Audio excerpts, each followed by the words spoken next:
Bom, chegando então aqui no final, nessa última parte, né, especial do capítulo 16, uma recapitulação aí, que é a parte prática que Paulo traz, né, a partir do capítulo 12 para frente ele está tratando da parte prática, e aí agora no capítulo 16 ele vai já caminhando para saudações finais, e demonstrando aí algumas práticas que serviam para refletir a sua fé. Então vamos lá, hoje nós estamos com briga de casal, gente, deixa, né? Hoje nós passamos o dia todo aqui, eles estão reformulando aí o sistema e vai acrescentar mais um equipamento para ver se resolve, mas hoje está tudo desligado, então já viu, né? Aproveita, né? Então acho que na transmissão acaba não aparecendo o barulho, mas quem está aqui vai ouvir aí o barulhinho das pombinhas, tá bom? Então vamos lá, olhando aqui para o capítulo 16, irmãos, nós vemos uma divisão onde Paulo mostra esse apoio aos líderes, né? O respeito, o incentivo a todo aquele grupo. Depois do verso 17 a 20, ele fala do perigo que existe, né? Dos falsos líderes, dos falsos cooperadores, e a postura de fidelidade às escrituras, de obediência. Semana passada tratamos da demonstração aí da fé de Paulo na cordialidade com os demais irmãos, demonstrando no trato e procedimento cristão o carinho, né, para os irmãos que estavam ali com ele. E nessa última parte, que é a chamada doxologia final, nós temos aí ele demonstrando a sua fé através de uma confissão de fé, de uma profissão de fé abençoadora, né? Então a doxologia final, onde Paulo demonstra aí a sua postura fiel e ao mesmo tempo clamando para que Deus abençoe a igreja. Então nesse sentido, irmãos, a minha confissão de fé reflete a minha fé. Como eu lido com Deus revela o meu conhecimento doutrinário e revela a minha fé, né? Certamente você já ouviu, né, as pessoas falando sobre Deus aí no seu dia a dia, e dependendo como ela se relaciona ao nome de Deus, você já sabe qual que é a crença dela, não é assim? Até o jeito que ela te cumprimenta já aponta, já dá alguns indícios, né? Se alguém chega para você, vamos dizer assim: então, rapaz, o cara lá de cima, precisamos buscar o cara lá de cima. O que isso já te indica?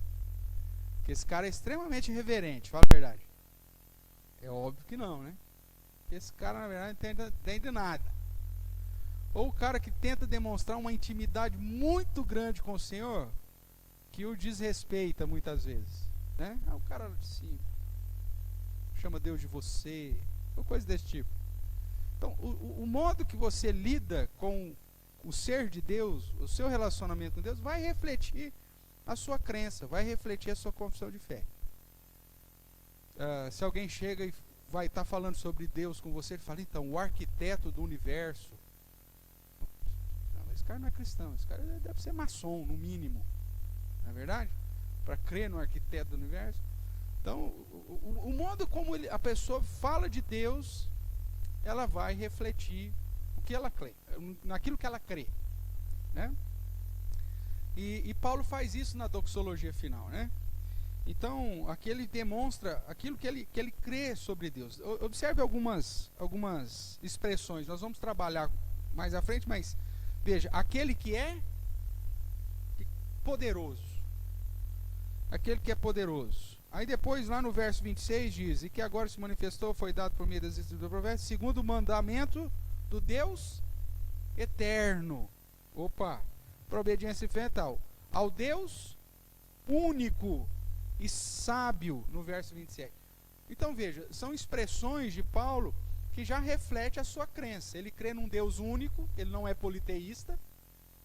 Ele crê num Deus poderoso, soberano, por isso que é sábio e poderoso, e um Deus que não tem começo nem fim, um Deus eterno. Então, a simples oração final, ou a doxologia de Paulo aqui, já expressa muito da crença dele sobre Deus. Né? Quando eu chego, ó Senhor, ou Pai, porque a própria palavra, né, nos permite ter, mas o Senhor, ó Deus, ó Pai amado, ó Senhor eterno, tudo isso na minha oração já reflete qual é o modo que eu enxergo e aquilo que eu creio a respeito de Deus. E é por isso que a gente diz que a minha confissão reflete sobre a minha fé. Tem muitas pessoas que muitas vezes tratam com Deus e na própria oração você vê qual que é o tipo de relacionamento que ela tem com Deus. Uma certa ocasião, uma série de pessoas, a gente orava, toda vez que orava, a pessoa orava, mas ela nunca terminava em nome de Jesus, que é uma prática comum dentro da igreja, pautada no ensinamento do próprio Cristo, que tudo aquilo que pedimos em seu nome, o Pai nos concederia. Por isso que nós oramos em nome de Jesus. Lembrando que Ele é o nosso mediador, é o nosso redentor, e toda essa base escriturística para isso. E a pessoa nunca orava em nome de Jesus. Aí isso me intrigou. E aí, num aconselhamento, aí nós descobrimos que essa pessoa, na verdade, ela não cria em Jesus como Deus encarnado. Ela tinha recebido muita influência dos testemunhas de Jeová, né? Ensinamento, tarará. E aí, para ela, Jesus não é o Deus encarnado. O máximo que às vezes citava a respeito de Jesus, né, era o mestre.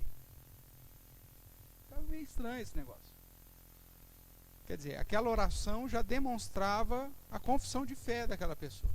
Se a pessoa não crê em Jesus como Deus encarnado, ela não vai orar em nome de Jesus. E nem vai clamar a Jesus. E ela não vai chamar de Jesus de Senhor ou de Deus. Né? Então, é isso que nós vamos observar aqui no final de Romanos. Nós chegamos, portanto, no final da carta. E quando você vai estudar um pouco de Romanos, você vai encontrar muitos comentaristas que afirmam que Paulo, na verdade, tentou encerrar a carta algumas vezes, mas sempre acrescentava algo. Né? Então, quero chamar a sua atenção para essa possibilidade. Vamos ver? Abra a sua Bíblia lá, no capítulo 15, o verso 33. O verso 33 do capítulo 15 diz assim: E o Deus da paz seja com todos vós. Amém. Para alguns comentaristas, Paulo já queria ter terminado a carta aqui. Aí é como se você falou, você não falou lá da Febe. Aí ele falou, verdade, então põe aí. Recomendo-vos a nossa irmã Febe, papapá. Aí já aproveita e já cumprimenta a turma toda agora. Aí chega no 16:20. Aí ele chega lá no 16:20 e diz assim: E o Deus da paz em breve esmagará debaixo dos vossos pés a Satanás. A graça do nosso Senhor Jesus Cristo seja convosco. Pronto. Acabou, tá bom assim. A graça do Senhor Jesus seja convosco. Finaliza a carta. Aí o Tércio falou, mas nós queremos mandar um abraço também. Então vai. Então põe aí. Saúda-vos Timóteo, meu colaborador, saúda-vos Lúcio, saúda não sei quem, tarará, piriri. Aí o verso 24. A graça do nosso Senhor Jesus Cristo seja com todos vós. Amém. Pronto, agora acabou. Aí alguém fala, mãe, você não vai fazer uma doxologia final? Você não vai, como de costume? Então vai lá, então põe. Ao Deus, aquele que é poderoso. Então, alguns comentaristas seguem essa linha que Paulo tentou terminar essa carta e, na verdade, né, sempre acrescentar. Eu, particularmente, não sigo essa linha. Porque vamos pegar essa mesma ideia? Abra sua Bíblia lá em Romanos capítulo 11. Você vai ver gente de peso, então, inclusive, defendendo essa tese, tá? Não estou falando que está errado, estou falando que eu não sigo. Eu acho que não é isso. Veja aí, Romanos capítulo 11, verso de 33 em diante. Ó, a profundidade da riqueza, tanto da sabedoria como do conhecimento de Deus, quão insondáveis são os seus juízos, quão inescrutáveis os seus caminhos. Quem, pois, conheceu a mente do Senhor? Ou quem foi o seu conselheiro? Ou quem primeiro deu a ele para que lhe venha a ser restituído? Porque dele, por meio dele, para ele são todas as coisas. A ele, pois, glória eternamente. Amém. Opa, então significa que Paulo queria terminar já aqui? Provavelmente não. Mas muitos comentaristas vão usar os versos finais lá, o capítulo 15, 33, o capítulo 16, verso 20, o capítulo 16, verso 24, como se fosse uma tentativa de término da carta. Eu não sigo isso. Mesmo porque se fosse seguir essa ideia, então eu teria que dizer, ó, aqui no capítulo 11 ele já queria acabar. Porque já falou amém, já acabou.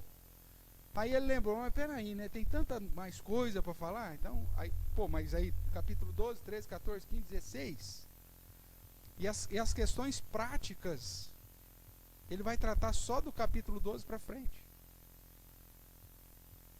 Será que Paulo queria terminar, ou Paulo queria dar um indicativo de que havia uma outra sessão? Eu sigo mais essa linha. Então, até o capítulo 11, ele trata tudo o que está relacionado às questões teóricas, doutrinárias, né, de ortodoxia, da sã doutrina. E a partir do capítulo 12, então, ele vai falar das questões práticas. E aí o capítulo 15 e 16 são capítulos já finais realmente, já terminando. Só que cada vez que ele usa essa questão da graça do Senhor, amém e tal, é que ele está fechando um assunto específico. É tipo, a ideia é simples. Ó, o fulano, então, está mandando um abraço para você. Que Deus abençoe vocês. Amém? Ó, mas tem também aquela outra situação, assim, o Beltrano, e que a graça de Deus esteja sobre nós. Amém? Amém. E então, ao Deus poderoso, viriri, pororó, papapá, seja pelos séculos dos séculos. Amém. Aí sim termina. Eu foco mais a ideia de que Paulo utiliza desse costume de engrandecer a Deus e pedir, rogar a Deus a bênção sobre um determinado momento da carta, para apontar que ele está mudando as sessões, que ele está mudando o assunto, né, de um modo específico. Então, pois não, Dona? Isso, por etapas, por sessões. E não que ele terminava, alguém faltou alguma coisa, aí continua, faltou alguma coisa. Não, eu prefiro, mesmo porque quando você olha, irmãos, para a carta aos Romanos, ela é extremamente sequencial, sistemática, amarradinha. Paulo faz uma sequência fantástica, né, nas questões teológicas, nas questões sistemáticas. Ele fala sobre os capítulos iniciais sobre o poder de Deus, sobre a revelação de Deus, essa questão que a teologia sistemática trata de prolegômena. Depois ele fala do pecado humano, da queda. Depois ele fala de Jesus, da representação de Jesus. Então ele segue toda aquela divisão que nós temos hoje na teologia sistemática, que é inclusive pautada nesse esboço de Paulo. A prolegômena, a teontologia, a cristologia, a harmatologia, né? A soteriologia. Aí ele trata da predestinação, da eleição, a eclesiologia, mostrando que a igreja e o povo judeu é um só. Ou seja, é muito bem organizado e planejado para que a gente aceite essa possibilidade de que ele ficou naquela tentativa de acabar e não acabava, acabar e não acabava. É muito mais fácil você acreditar que isso servia para simplesmente indicar o término de etapas, ou de raciocínios, ou de sessões específicas na carta. Tudo bem? É o que eu digo aqui. Eu particularmente então discordo, pois olhando para o conteúdo da carta e um modo bem planejado e sistemático na sequência que Paulo trata e apresenta, fica claro que a doxologia do final do capítulo 11 tem por objetivo fazer uma divisão clara entre a parte doutrinária e a parte prática da carta. Já os versos nos últimos capítulos, quando olhamos cuidadosamente, aponta para rogos de bênçãos específicas e naturais no fim de cada parte, de cada perícope. É algo proposital. Não foi algo acidental, mas é algo extremamente proposital. Logo, Romanos capítulo 16, verso 25 e 27, tem para mim como a doxologia final e proposital de Paulo. Aí sim, ele quis trazer uma doxologia final e proposital. Inclusive, muito bem elaborada e com elementos bastante próximos da doxologia do capítulo 11. Aqui, a gente vai fazer essa comparação, você vai ver que ele fala do poder de Deus, da grandeza de Deus, da eternidade de Deus, de que Deus é único e de que Deus é sábio. E aí ele diz que a glória seja pelos séculos dos séculos. Não é isso que ele fala? Faz essa comparação comigo. Ó, marca aqui Romanos 11. Nós vamos depois, mais para frente, mencionar aqui no slide, mas vamos lá. No final do verso 27 de Romanos 16, ele diz: ao Deus único e sábio, seja dado o quê? Seja dado glória, por meio de Jesus Cristo, pelos séculos dos séculos. Amém. Vamos voltar agora para o 36 do 11. Verso 36 do 11. Porque dele, por meio dele, para ele são todas as coisas. A ele, pois, a glória, que é a mesma coisa que ele fala lá no final, só que em vez de pelos séculos dos séculos, ele usa o quê? E pelos séculos dos séculos e eternamente é o quê? A mesma coisa. Irmãos, nós vamos viver pelos séculos dos séculos, ou nós vamos viver eternamente. O que nós estamos falando? A mesma coisa. Não é assim? Então, há um paralelo, inclusive, do final da sessão teórica, doutrinária, rendendo honra e glória. Né? E se você pegar os versos anteriores aqui, de Romanos 11, ele vai exaltar o quê? O poder e a sabedoria de Deus. Oh, profundidade da riqueza, tanto da sabedoria como do conhecimento de Deus. Quão insondáveis os seus juízos, quão inescrutáveis os seus caminhos. Então veja, ele faz a mesma ideia lá no final do capítulo 16. Exalta o Deus como Deus único e sábio. E aqui ele exalta também a sabedoria. Então é um paralelo perfeito, que demonstra um planejamento muito bem feito por Paulo ao escrever a carta, demonstrando que os primeiros 11 capítulos tinham como objetivo tratar das questões teóricas, doutrinárias, e os demais tratar das questões da vida prática da igreja. Tudo bem até aqui, irmãos? Tranquilo? Então vamos caminhar mais um pouco aqui. Nessa doxologia, eu aproveito aqui para explicar o que é doxologia, né? O termo doxa no grego é glória.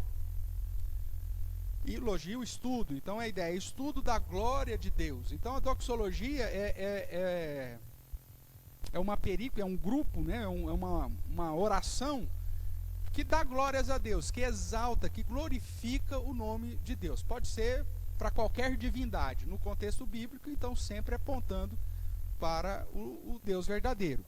Então, o doxa é justamente a exaltação da glória divina.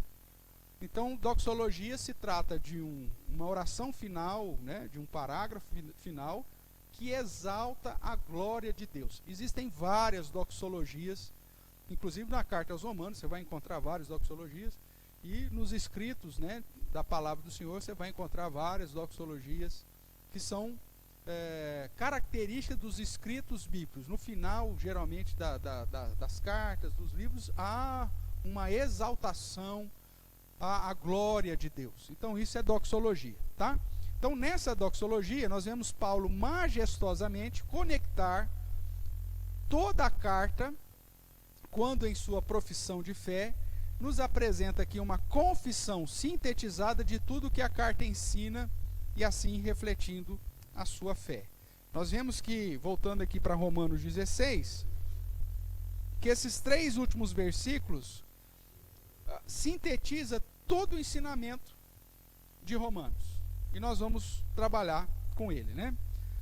Para identificar isso com você. Então, seguindo a divisão natural aí do texto, proposta aí, inclusive por vários outros comentaristas, nós chegamos a 4 confissões fundamentais de Paulo aqui nessa doxologia. Ele vai tratar de 4 pontos importantes aqui. Nesses 3 versículos apenas, nós temos aqui fundamentado 4 convicções ou 4 confissões que o apóstolo Paulo trabalha em toda a carta e que ele sintetiza aqui. Vamos ver então quais são essas confissões. Tudo bem? Está comigo aí? Então vamos lá. A primeira, ele começa assim no verso 25. Ora, aquele que é poderoso para vos confirmar segundo o meu evangelho. A primeira confissão de Paulo aqui nessa doxologia é a respeito do poder de Deus para confirmar os eleitos. Veja o que toda a carta de Romanos, nós sabemos que o objetivo dela é apresentar à igreja de Roma, o próprio Paulo e o seu desejo missionário de ir para a Espanha, pregar o evangelho. Ele começa no início dizendo que o evangelho é o poder de Deus para a salvação. E agora ele pega para conectar isso e diz, olha, e o poderoso vai confirmar aquilo que o meu evangelho tem objetivo. Porque ele trata que a pregação do evangelho é o meio para alcançar o perdido, para alcançar o eleito de Deus. E é por isso que ele fala aqui, como crerão se não há quem pregue, como pregarão se não há quem vai, e como irá se não há quem envia. Não lembra disso? Então ele diz, esse é o meu evangelho, eu fui chamado com esse objetivo, eu fui chamado para pregar esse evangelho que é o poder de Deus para a salvação. Então ele faz um jogo de palavras, que a ideia é, o evangelho é o poder de Deus para a salvação, mas é o poderoso que confirma a salvação por meio do evangelho. É isso que ele está fazendo. Ele anda no capítulo 1 dizendo, ó, o evangelho é o poder de Deus para a salvação. A salvação, através do evangelho, é confirmada pelo poderoso, que é a fonte inicial do evangelho, que é o próprio evangelho. E pela pregação de Cristo, ele vai depois completar. Então, mais um detalhe que serve para reforçar a ideia, não só da inspiração, né, da carta, que é Deus que inspirou, mas pelo planejamento de uma obra-prima, de uma carta fantástica das Escrituras. Então Paulo afirma aqui que Deus é poderoso para confirmar, segundo a pregação, ou seja, segundo o evangelho, as pessoas que foram chamadas, ou seja, os eleitos. O mesmo evangelho que é apresentado como o poder de Deus para a salvação, como eu citei lá em Romanos, capítulo 1, verso 16. Então existe aqui um paralelo interessante. O paralelo é, o evangelho que Paulo prega é o poder de Deus para a salvação dos eleitos, tanto judeus quanto gentios. Então, o evangelho é o poder de Deus para a salvação. E, no capítulo 16, o poder de Deus, ou seja, o Deus poderoso, é quem confirma os salvos por meio do evangelho. Com isso, Paulo está dizendo, tudo começa em Deus e tudo termina em Deus. Por isso ele recebe toda a glória. É Deus quem providencia o evangelho, e entenda-se aqui evangelho como o próprio Cristo encarnado, o próprio Messias, Jesus, a segunda pessoa da Trindade encarnado. Esse é o poder de Deus, porque Jesus é o evangelho, que chama o perdido, justifica esse perdido e salva esse perdido. E esse perdido é confirmado por causa do fato de Deus ser poderoso, que é um dos pontos que trata da chamada perseverança dos santos. Como é Deus quem nos alcança na salvação, então é o próprio poder de Deus, o Deus poderoso, que garante que nós seremos salvos até o fim. Não depende de mim. nem mesmo a minha permanência, a minha perseverança na fé. É Deus quem me sustenta. Porque se Deus tão somente tirar a mão e me deixar, por um segundo que seja, segundo os meus próprios pensamentos, segundo os meus próprios desejos, segundo a inclinação do meu próprio coração, da minha própria carne, sabe o que eu faço? Eu vou na direção contrária àquela que Deus quer. A gente só permanece fiel, irmãos, porque Deus nos sustenta. Ah, pastor, então nós não precisamos preocupar que Deus vai sustentar? Não. Existe a responsabilidade sua. Depois da conversão, a Bíblia te ensina que Ele te deu vida quando você estava morto. Antes da sua conversão, você estava morto espiritualmente. Então o que você fazia ou deixava de fazer não valia absolutamente nada. Pastor, até as minhas boas obras não valiam nada? Não valiam nada, porque eram feitas sempre com segundas intenções, porque o seu coração é pecaminoso. É aquela ilustração que eu falo, né? O escoteiro ajudando a velhinha a atravessar a rua, ele não ajuda a velhinha a atravessar a rua porque ele é um bonzinho. Ele ajuda a velhinha porque ele vai ganhar a medalha depois lá no escoteiro. Ele faz o bem com segundas intenções. O homem natural, sem Deus, ele só faz, ele é conhecedor tanto do bem quanto do mal. Então ele vai fazer o bem em algum momento? Vai, mas ele vai fazer esse bem com segundas intenções, para receber algum benefício. Agora, quando Jesus nos alcança, a Bíblia de Efésios vai dizer que Ele nos deu vida enquanto estávamos bons. Agora sim, chamados, convertidos pela ação de Deus, uma fé que não vem de nós, vem do próprio Deus, Ele nos chama não por obras, para que ninguém se glorie, mas nos chama para as boas obras que Ele preparou de antemão. Então, quando Ele me salva para realizar boas obras. Então, isso vai ser natural na vida daquele que foi alcançado. Só que quem realiza em nós tanto o querer quanto o realizar, ou o quanto o operar, é o próprio Deus. Se não é a ação de Deus em nosso coração, irmãos, a gente continua cego, surdo e aprisionado nas artimanhas de Satanás. É assim que Paulo vai apresentar. Quando eu olho para o Evangelho, eu estudo a Bíblia, aquilo, uau, faz todo sentido. Não é fruto de um trabalho cognitivo puramente humana, ou puramente humano. É fruto de uma ação sobrenatural de Deus na minha vida.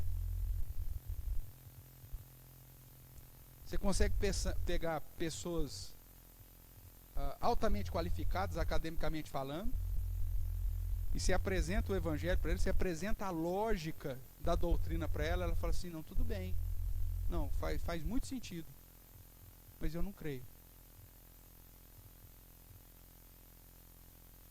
Tem um vídeo do Leandro Carnal, que ele fala justamente isso. Ele fala assim, eu admiro demais os cristãos, e quando eu sento, principalmente quando aqueles que têm uma doutrina bem concisa, eles me apresentam, e aquela lógica que eles me apresentam faz todo sentido. Só que eu não consigo crer como eles creem. Claro. Porque isso não é fruto da sua capacidade cognitiva. É fruto de ação do Espírito Santo de Deus. Por isso que Deus revela isso aos simples. Você pega o matuto lá que não sabe, mal sabe ler. Mas quando Deus abre o entendimento da palavra de Deus, da palavra para ele dá de 10-0 em qualquer filósofo. Deus revela as coisas aos humildes e aos simples. É nesse sentido. Porque é Deus quem abre o nosso entendimento.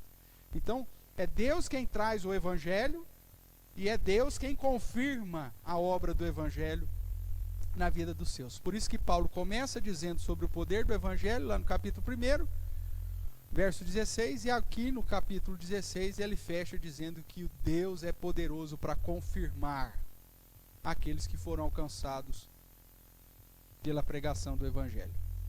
Tudo bem até aqui? Pois não, Ronaldo?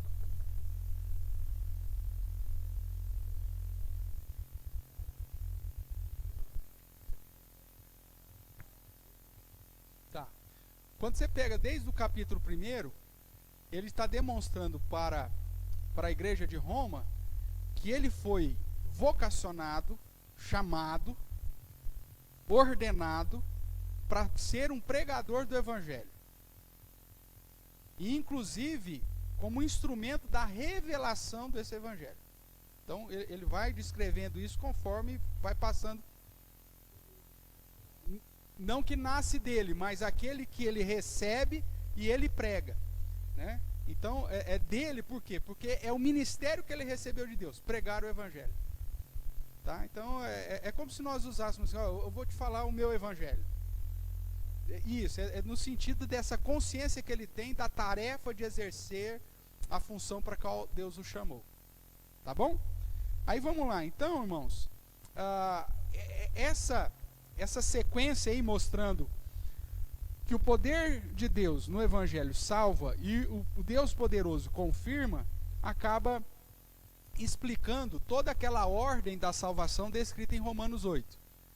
Aqueles que de antemão conheceu. Lembra lá? Vamos ver lá, abra lá. Romanos 8.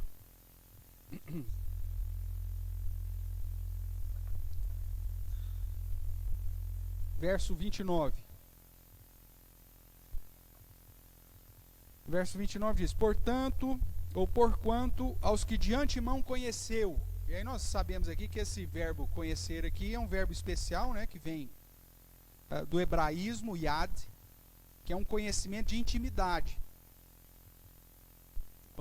Quando Jesus fala aqui, deixa eu até aproveitar isso, porque o Ronaldo não estava aqui, eu não sei se você assistiu essa aula, Ronaldo. Você assistiu essa aula do capítulo 8 aqui ou não? Não. Já, Então, o que é esse verbo conhecer na Bíblia? Esse verbo conhecer, principalmente no Novo Testamento, tem um significado totalmente diferente daquilo que nós usamos na questão ocidental. Quando você vai para a Bíblia, você vai ver, inclusive no Antigo Testamento, o verbo conhecer sendo usado como eufemismo. Então, Adão conheceu a sua mulher, esta concebeu e deu à luz a um filho, a quem pôs o nome de Caim, porque disse e adquiriu o varão. Veja, Adão não conhecia Eva antes? Conhecia, mas esse conhecer é ter intimidade. No caso do homem e da mulher, na intimidade sexual. Quando você vem já para o Novo Testamento, o texto de Mateus vai dizer sobre José e Maria. E ele não a conheceu até ter dado à luz ao filho a quem pôs o nome de Jesus. Olha, ele não sabia quem era Maria? Sabia, mas ele conhecera no sentido de intimidade sexual. Então José só foi coabitar com Maria depois que Jesus nasceu. É isso que o texto está falando. Quando Jesus diz lá em Mateus 7, apartai-vos de mim o que praticais a iniquidade, eu nunca vos conheci. Olha, Jesus não é Deus? Então ele tem que ser onisciente, ele conhece todas as coisas. Como que ele pode chegar para alguém, eu não sei quem você é? Não é nesse sentido. O conhecer aqui, quando refere-se Deus para com o homem, é no sentido, eu nunca te amei para salvação, eu nunca tive intimidade ao ponto de querer te salvar. E é nesse sentido que você pega, inclusive aqui em Romanos, dá uma olhadinha aqui, ó, capítulo 9,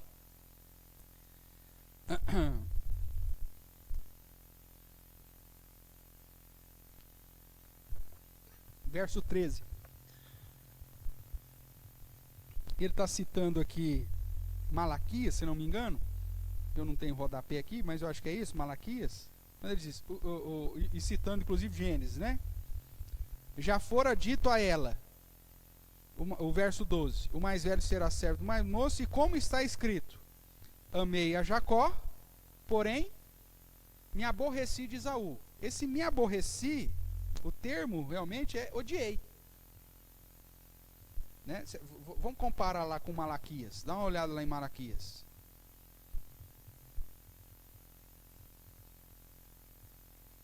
Eu não lembro como foi traduzido aqui em Malaquias, para ser sincero.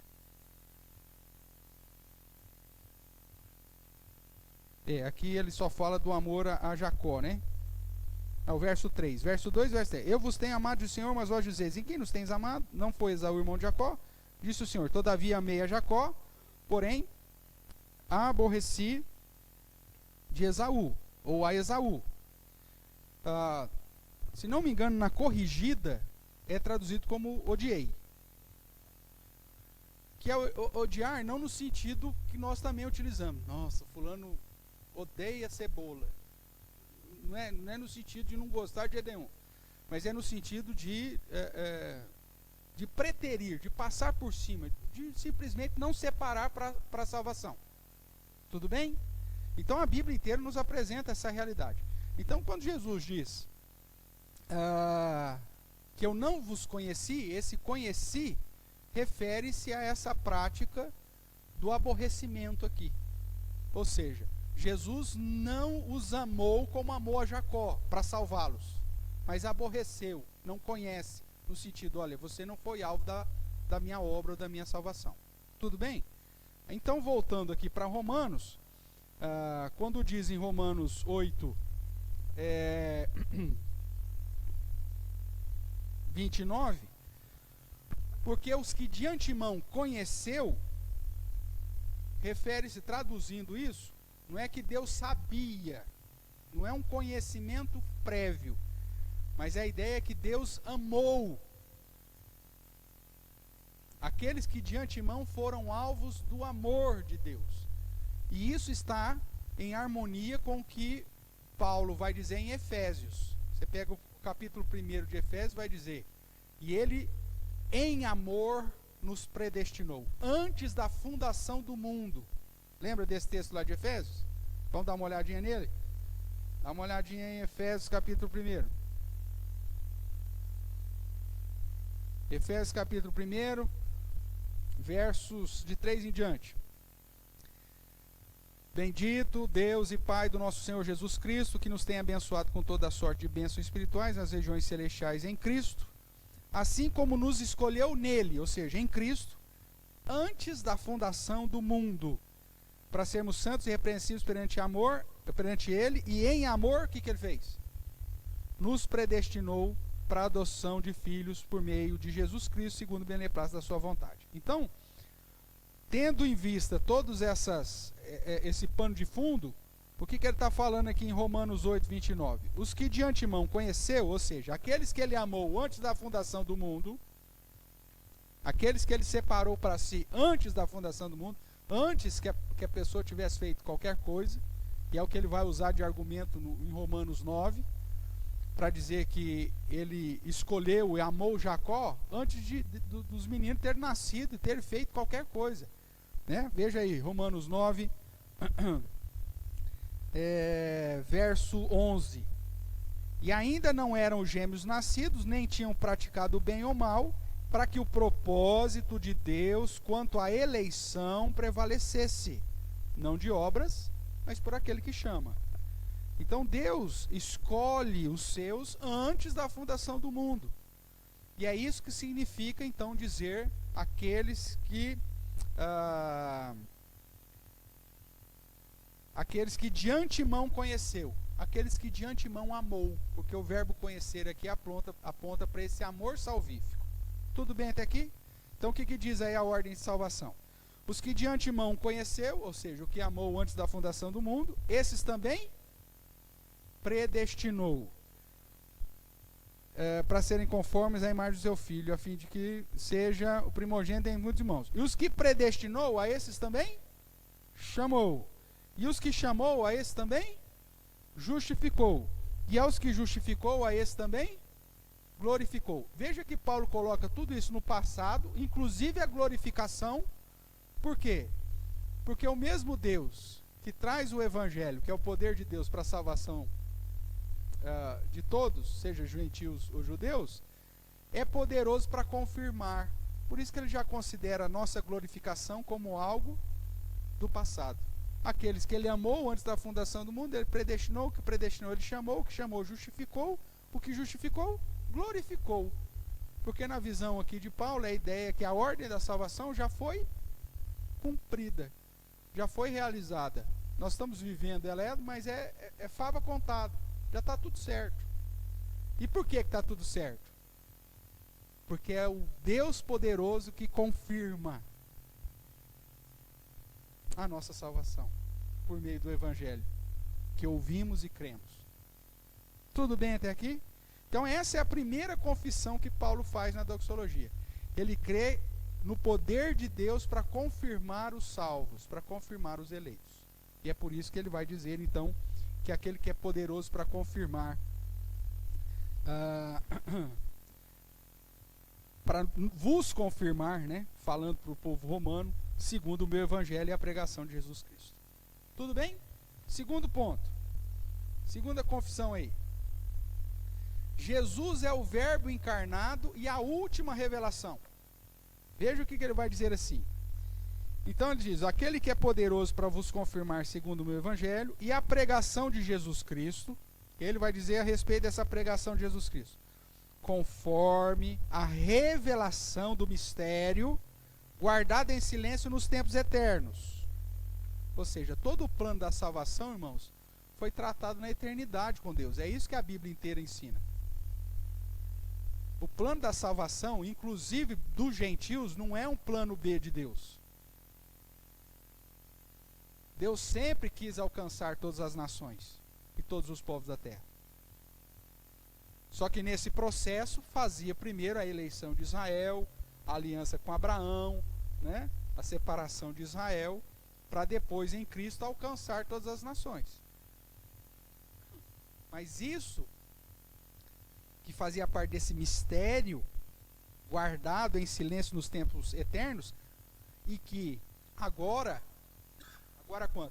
no momento que Paulo estava vivendo, se tornou manifesto e foi dado a conhecer por meio das escrituras proféticas segundo o mandato do Deus eterno.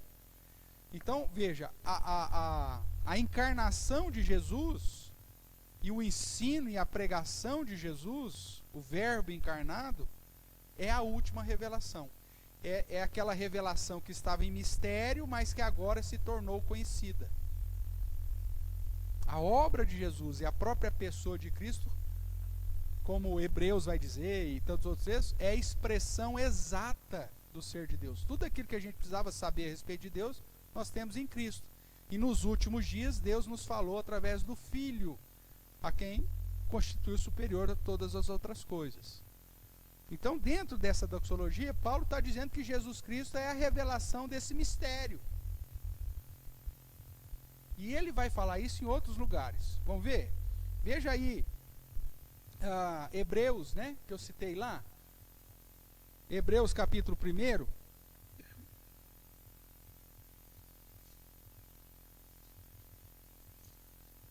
Hebreus capítulo 1 diz assim: havendo Deus outrora falado muitas vezes e de muitas maneiras. Aí ele cita quais são essas maneiras.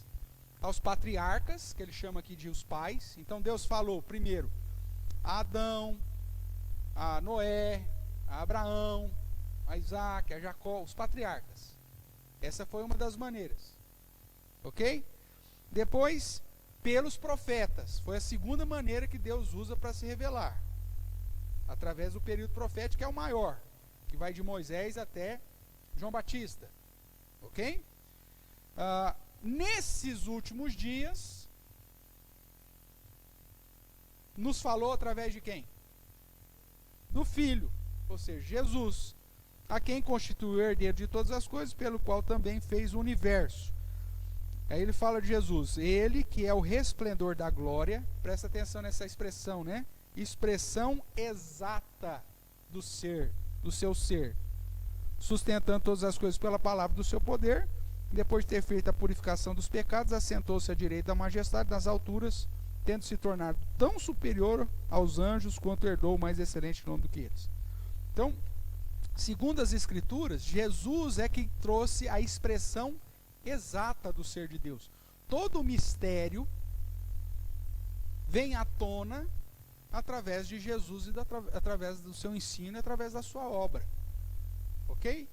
Então, dentro da doxologia, quando Jesus fala que a pregação de Cristo trouxe à tona, trouxe a explicação daquilo que estava revelado em mistérios, que foi guardado nos tempos antigos, e que agora, naquele momento, se tornou conhecido, ele está falando de Jesus como a palavra encarnada, o verbo encarnado.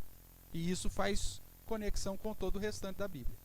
Veja esses dois textos aqui de Colossenses.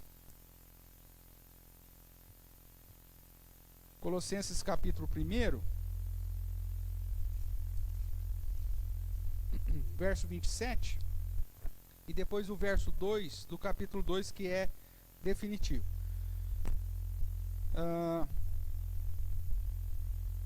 Colossenses capítulo 1. Eu vou ler o 26 para que você entenda. Ó. Colossenses capítulo 1, verso 26. O mistério que estiver oculto dos séculos e das gerações, agora, todavia, se manifestou aos seus santos, aos quais Deus quis dar a conhecer qual seja a riqueza da glória deste mistério entre os gentios, isto é, qual que é o mistério? Cristo em vós, a esperança da glória, a qual anunciamos, baraná, baraná. Então, quando você faz essa conexão com as outras partes da Bíblia, quando você refere ao ministério, o mistério que estava escondido nos tempos eternos e que agora foi revelada, quem que é esse mistério? É Cristo. Cristo revelado em nós. É o ensino de Cristo, é a obra de Cristo, é tudo aquilo que Cristo fez pelos seus. Então, Jesus é, portanto, esse verbo encarnado, é a última revelação, porque ele é um mistério, ele traz a expressão exata do ser de Deus. E ele continua ainda falando isso. Veja aqui no capítulo 2.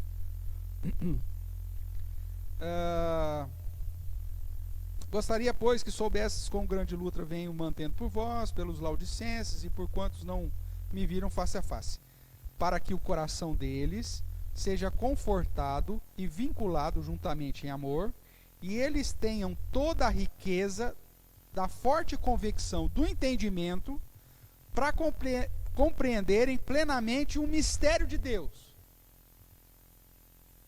Qual que é o mistério de Deus? Cristo, em quem todos os tesouros da sabedoria e do conhecimento estão ocultos.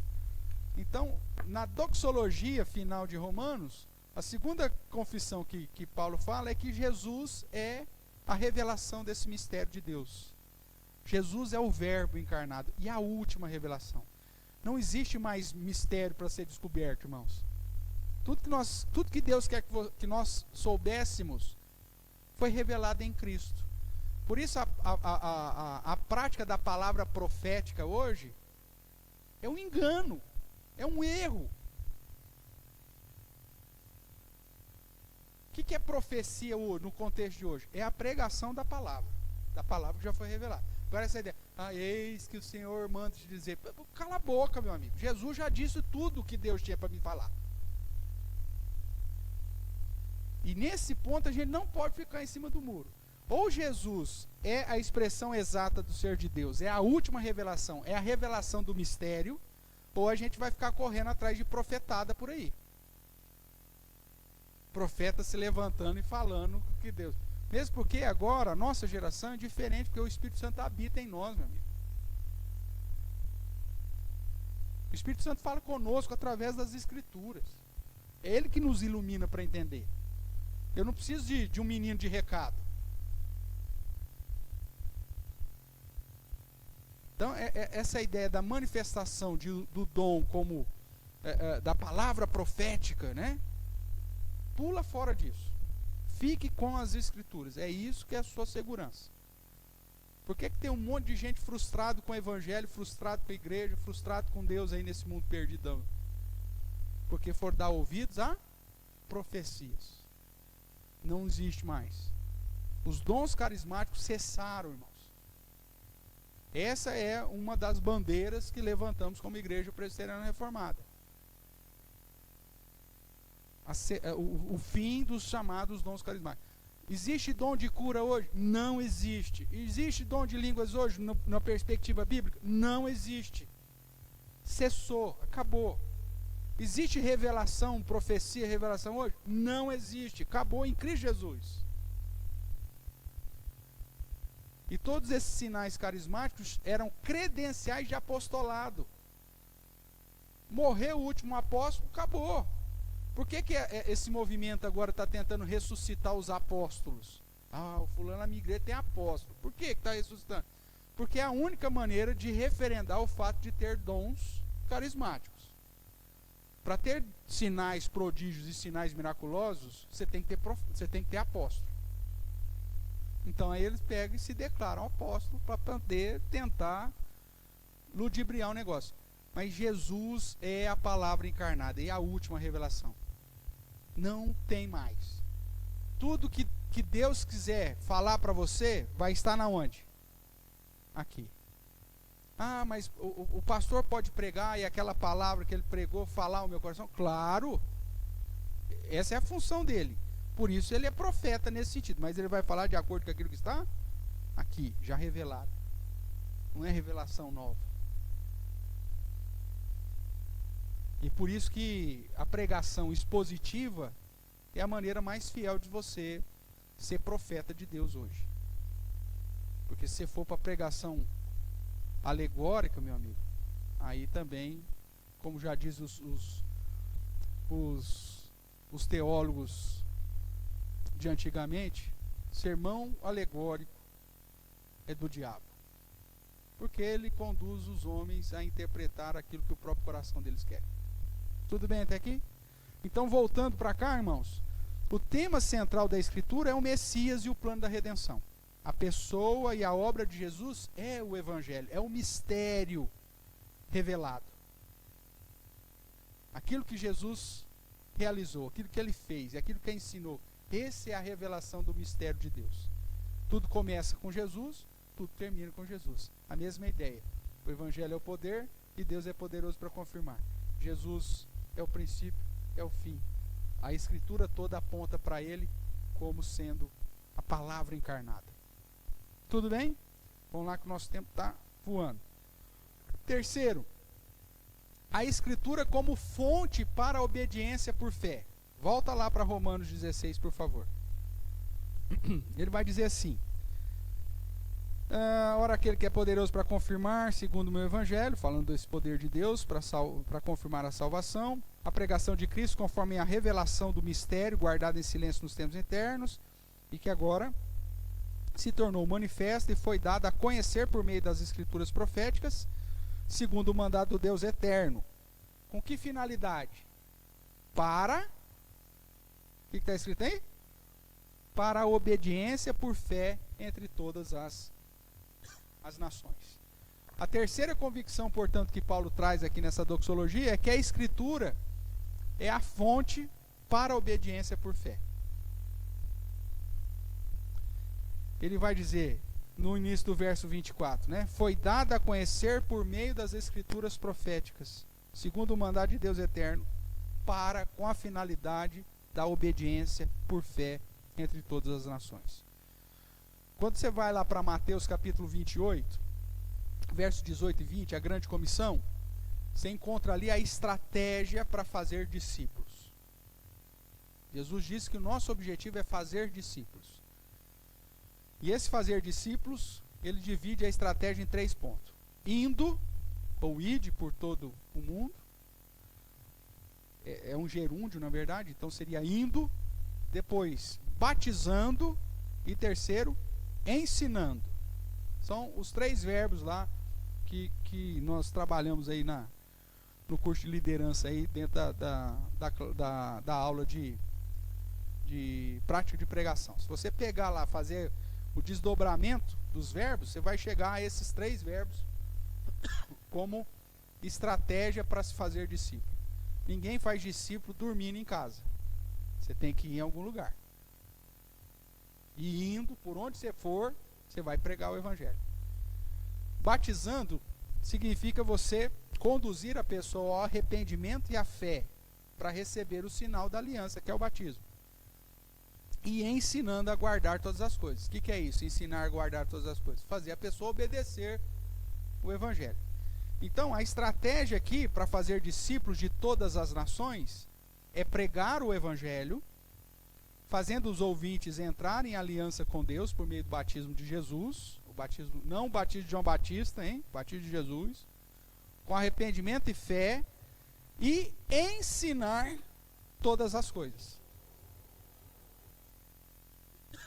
Existe aqui, dentro desses 3 pontos da estratégia, 2 atividades essenciais: pregação e ensino. Quando você vai lá para Mateus capítulo 4, verso 23, você vai ver a estratégia de Jesus. E percorria Jesus toda a Galileia, pregando, ensinando e curando. Quer ver? Vai lá. Mateus capítulo 4. Veja a estratégia de Jesus aí.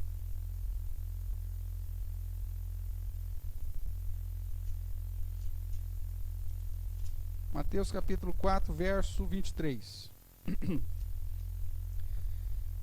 Percorria Jesus toda a Galileia, ensinando nas sinagogas, veja o ensino, pregando o evangelho do reino e curando toda sorte de doença e enfermidade do povo. Esse é o tripé da estratégia do ministério terreno de Jesus: ensino, pregação e cura, tá? A ideia que é, de certa forma, a função da igreja. A igreja vai continuar ensinando, vai continuar pregando e sendo instrumento de cura, não com o dom, porque o dom cessou. Mas Deus continua fazendo a obra e curando, fazendo milagre? É lógico, claro que faz. É aqui, o Salmo 133 vai dizer, né? É no convívio fraternal que ele ordena a vida, é a bênção para sempre. Então Deus vai responder as orações, Deus vai curar as pessoas, Deus vai direcionar. Essa de certa forma, é a estrutura da missão da igreja: ensinar, pregar e curar. Tudo bem? Então essa é a estratégia. Então os 2 pontos: pregar o evangelho e ensinar todas as coisas. Isso é através do quê? Você prega através do quê? Escritura. E você ensina através do quê? Escritura. Então o que Paulo está falando é que por meio da escritura profética, todo o ensinamento necessário foi trazido para nos conduzir à obediência, por fé. Então na doxologia, Paulo está dizendo que a escritura é a fonte para a obediência. Só tem um jeito de você ser obediente a Deus: conhecendo o ensinamento da onde? Das escrituras. Não tem outra fonte, irmãos. É daqui que sai o ensinamento, é aqui que vem. E outra, as pessoas vão se converter através da sua ideia mirabolante de campanha evangelística, da manipulação do evangelho, dizendo: olha, Deus te ama e tem um plano maravilhoso para você. Não. As pessoas vão ser alcançadas a pregação do evangelho com um padrão bíblico. E o padrão bíblico é: arrependei-vos e crede. Essa era a mensagem do evangelho. Você é pecador miserável, você precisa se arrepender. Deus é santo, você está condenado nos seus próprios pecados, estão mortos na sua...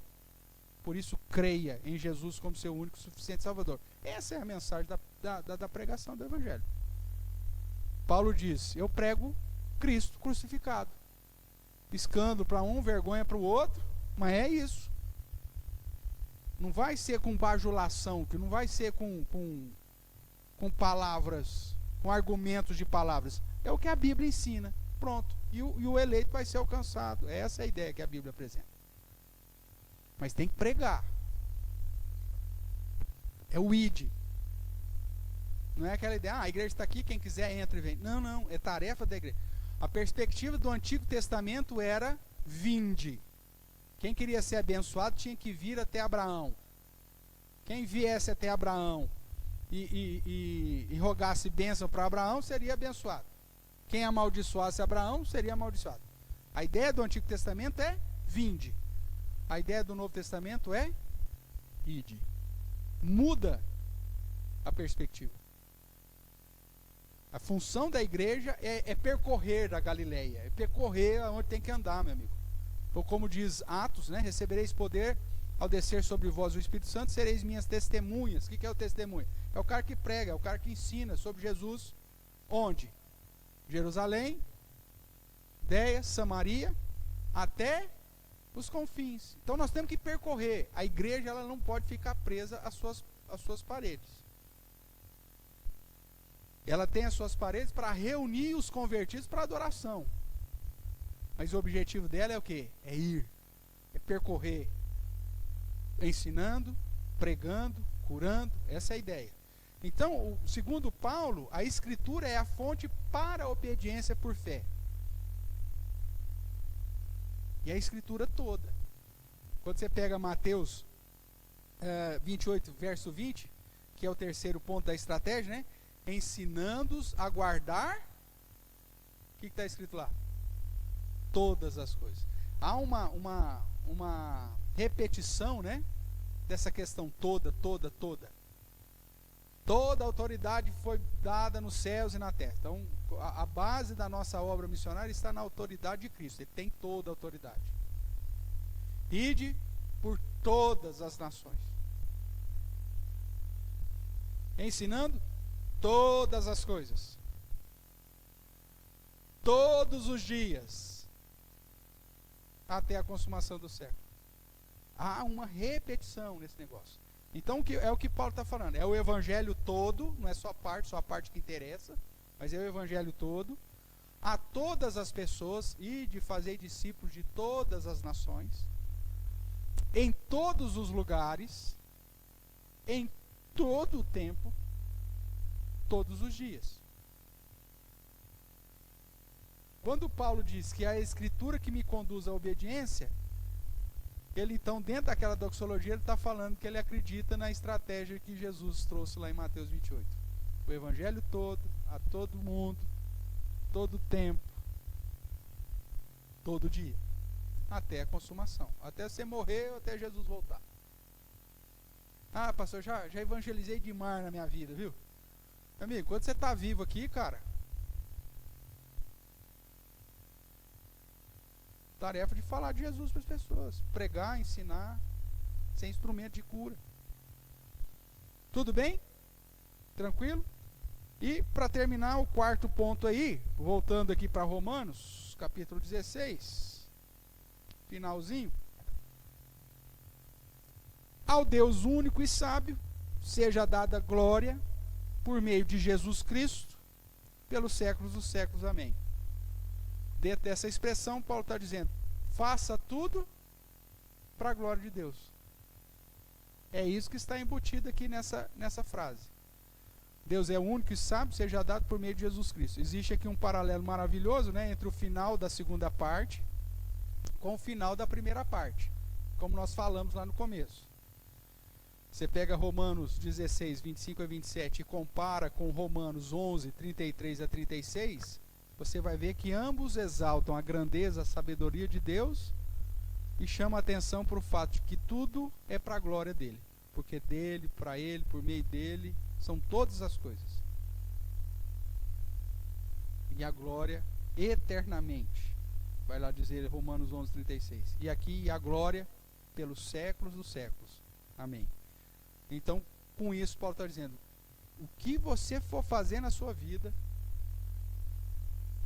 tem que fazer para a glória de Deus através de Cristo Jesus. E é isso que ele vai falar, né, justamente, acho que em Colossenses, eu não citei aqui, mas de cabeça, vamos lá.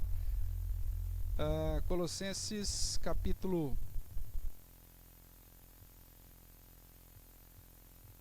3, 17. É isso mesmo. Colossenses 3, 17. E tudo o que fizerdes, seja em palavra, seja em ação, fazei em nome do Senhor Jesus Cristo, dando por ele graças a Deus Pai. Por meio de Jesus você vai glorificar a Deus em todas as coisas. É isso que Paulo finaliza aqui. A sabedoria de Deus, portanto, é exaltada em ambas as partes, e o nosso propósito em Cristo é enfatizado. A ele, pois, a glória eternamente. Amém. Viver para a glória de Deus através de Cristo Jesus. Esse é a última confissão que Paulo faz na doxologia final. Concluindo, irmãos, Romanos, portanto, é chamado do Evangelho segundo Paulo. pois apresenta Jesus Cristo e a sua obra como um meio para alcançar os eleitos de Deus.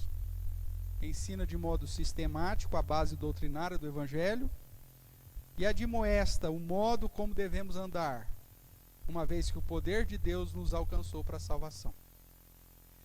É uma carta com detalhes sobre Deus e seus atributos, sobre Cristo e sua obra, sobre a igreja e a sua unidade étnica, sobre o poder do Evangelho e da obra missionária, e sobre a nossa tarefa, como aqueles que foram amados, chamados, justificados gratuitamente em Cristo Jesus, para vivermos para a glória de Deus, através de práticas e posturas que refletem e revelam a nossa fé em toda e qualquer circunstância, firmada no amor e no poder de Deus.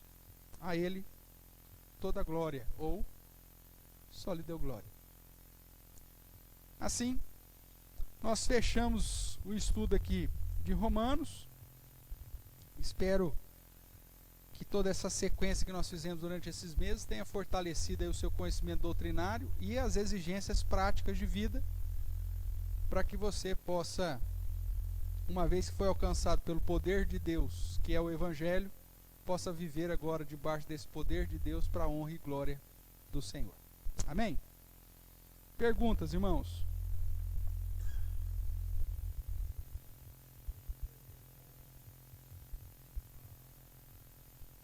A Escritura gerando a obediência?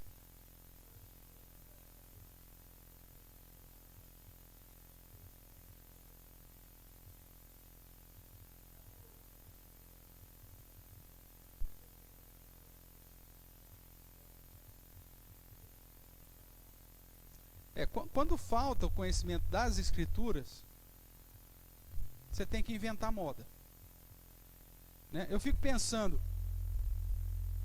como é difícil ser um pastor pentecostal. É sério.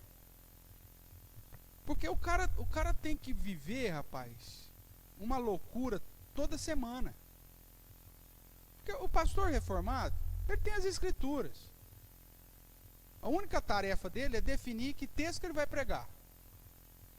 Porque depois ele estuda o texto, ora em cima desse texto, clama a Deus, blá, blá, blá, usa as ferramentas corretas e extrai o ensino específico daquela passagem. Se vai ser uma mensagem de exortação, se vai ser de motivação, o texto é que vai determinar, não é o pastor. Agora o pastor pentecostal não, cara, o cara tem que inventar a moda toda semana. O cara tem que ter uma experiência nova toda semana. Aí por isso inventa, aí começa a rodopiar, começa a rodar, começa, sei lá, eu fazer o quê? Inventar um monte de coisa, trazer um monte de coisa. Por quê? Porque já que ele não tem as Escrituras como a base do ensino, aí o cara vai para a experiência pessoal. E aí o cara tem que começar a viver a experiência. Aí um dia falou, tem que ir para o monte. Aí o cara vai para o monte. Outro dia tem que ir para um congresso lá, de portas fechadas. Aí o cara vai para o congresso. E aí vai conduzindo a igreja para onde? Não para a obediência bíblica, mas para as experiências particulares. Para as experiências ditas sobrenaturais. Mas que não sustenta o crente. Na hora que a dificuldade bate na porta desse cara, aí ele briga com Deus. Ele fala, mas como? Por que comigo? Eu sempre vou na igreja de segunda a segunda, rodopio lá que nem um peão. Por que agora eu estou doente? Ou por que agora eu perdi o emprego?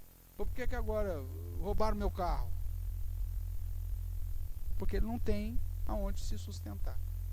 Então essa é a maior dificuldade. Paulo faz questão de falar e enfatizar que a palavra é a nossa única segurança. Do começo ao fim, aqui em Romanos. Por isso que ele cita tantos os profetas, né? Como foi escrito, ou como foi dito.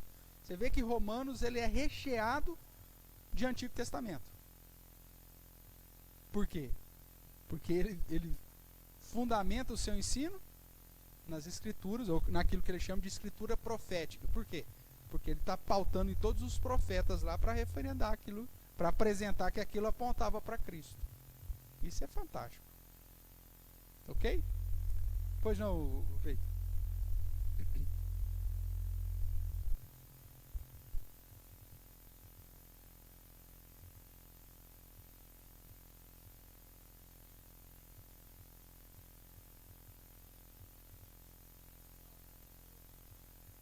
A experiência, ele vai exigir experiência. Ah. Você fica frustrado. E muita gente acaba forjando uma experiência. Infelizmente. Porque são induzidos. Eu conheci gente, sincero, eu tive oportunidade de passar, né, pela igreja pentecostal, de práticas pentecostais, e conheci pessoas que não tinham a experiência, a pessoa se frustrava. Mas por que eu não consigo? Era justamente porque ela era tão crente, tão sincera, que ela queria que aquilo acontecesse de um modo sobrenatural. Não queria que fosse algo forçado. E aí por isso que ela nunca recebia. Não, você é frio. Você é carnal. Você é carnal. Agora, com a Escritura, o que ela me conduz? Ela não me conduz à experiência sobrenatural, ela me conduz à obediência. A mudança de vida, que é característica de uma vida cheia do Espírito Santo. O que é uma característica do Espírito Santo? Experiências sobrenaturais? Não, cara. Mudança de vida é a principal característica de uma vida cheia do Espírito Santo. Eu roubava, não roubo mais. Eu mentia, não minto mais. Batia na mulher, não bato mais. É mudança de vida. É isso que mostra que eu sou cheio do Espírito. Ok?